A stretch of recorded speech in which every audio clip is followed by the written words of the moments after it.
কি অবস্থা সবার? আশা করি সকলে ভালো আছো এবং সুস্থ আছো। তো আজকে কিন্তু বুধবার 26 তারিখ, তো বিকেল 4:30 পর্যন্ত এতে ভোট দেন মোট 1,88,591 জন শিক্ষার্থী। ঠিক আছে, তো এদের দাবি হলো এইচএসসি পরীক্ষা পেছানো। তো তোমরা জানো যে কয়েকজন শিক্ষার্থী কিন্তু প্রধানমন্ত্রী শেখ হাসিনার কাছে কিন্তু তোমাদের এইচএসসি পরীক্ষা পেছানোর জন্য একটা স্বাক্ষর বা আবেদন লিপি কিন্তু জমা দিয়েছিল। তো সেইটার পরিপ্রেক্ষিতে শিক্ষামন্ত্রী বলেন যে তোমাদের পরীক্ষা পেছানো হবে না। তো শিক্ষার্থীরা কিন্তু এখনো থেমে নেই, তারা কিন্তু এখনো হাল ছাড়েনি, তারা কিন্তু আজকেও কিন্তু আন্দোলন করেছিল এবং আজকে একটি অফিসিয়ালভাবে কিন্তু নিউজ প্রকাশ করেছে সময় টিভি যে এইচএসসি পরীক্ষা পেছানোর দাবি কতটুকু যৌক্তিক। ঠিক আছে, তো দেশে চলমান বন্যা পরিস্থিতিতে আসন্ন এইচএসসি ও সমমানের পরীক্ষা পেছানোর দাবি তুলেছেন শিক্ষার্থীরা।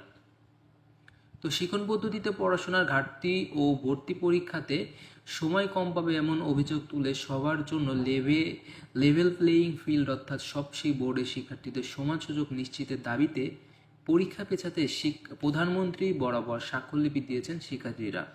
তো এছাড়া দেশের বিভিন্ন বিভাগ ও জেলাতে পরীক্ষা পেছানো আন্দোলন চলছে।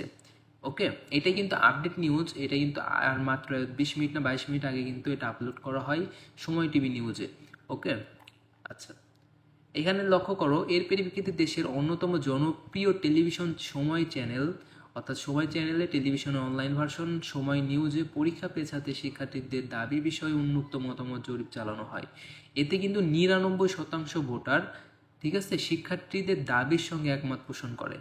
তুমি বুঝতে পারতেছো, তোমাদের সাথে কিন্তু এখন সবাই রয়েছে।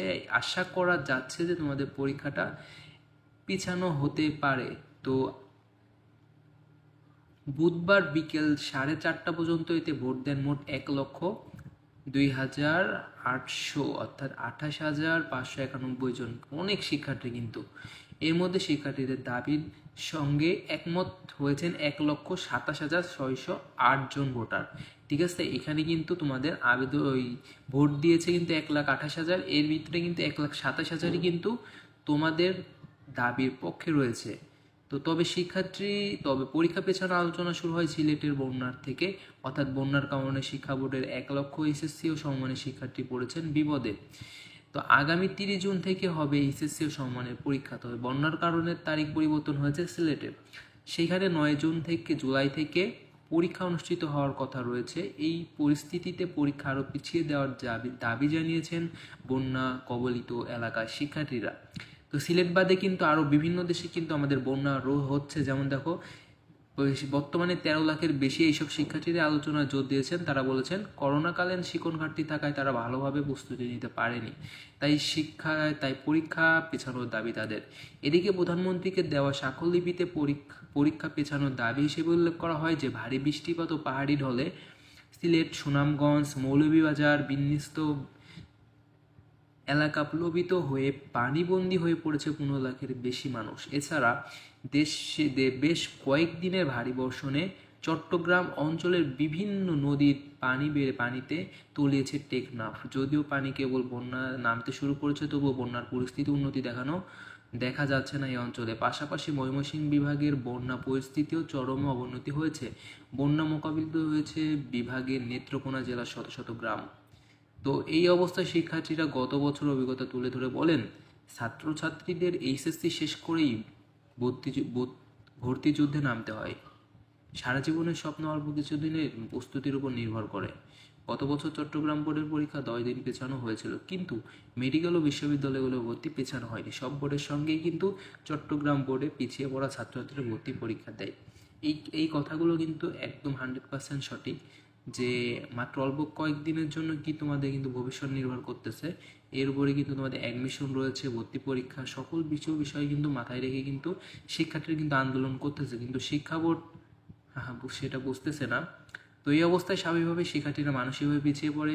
বাকিদের অনেক পরে ভর্তি প্রস্তুতি শুরু করায় মানসিক চাপের কারণে অনেকের স্বপ্নভঙ্গ ঘটার আশঙ্কা দেখা দেয়। অথচ সবাই একই শিক্ষা ব্যবস্থার অন্তর্গত, সবাই লেভেল প্লেয়িং ফিল্ড পাওয়ার অধিকার রাখে।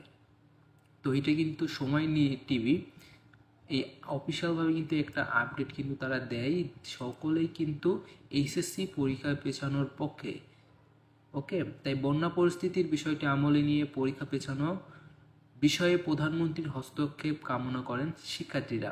তো তো বিষয়টি নিয়ে গণমাধ্যমের সঙ্গে কথা হয় অন্তঃশিক্ষা বোর্ড সমন্বয় কমিটির অধ্যাপক তপন কুমার সরকারের। তিনি বলেন, আগামী 30শে জুন পরীক্ষার তারিখ আরও অন্তত 6 মাস আগে ঘোষণা করা হয়েছে। এতে প্রস্তুতির কোনো ঘাটতি নেই, নির্ধারিত সময়ে পরীক্ষা অনুষ্ঠিত হবে। তিনি বলেন, সিলেটের বন্যার পরিস্থিতিতে উন্নতি হচ্ছে, তা যদি অবস্থা আরও খারাপ মনে হয় তাহলে বিষয়টি বিবেচনা করে দেখা হবে। আচ্ছা, এই ছিল কিন্তু আজকে তোমাদের যে খবরটা অর্থাৎ নিউজটা। তো এখন কিন্তু এই আন্দোলনগুলো কিন্তু চলতেছে, এখনও কিন্তু শিক্ষার্থীরা আন্দোলন করে যাচ্ছে। তো দেখো কি হয়। আশা করা যায় যে তোমাদের পরীক্ষাটা পিছিয়ে যায়।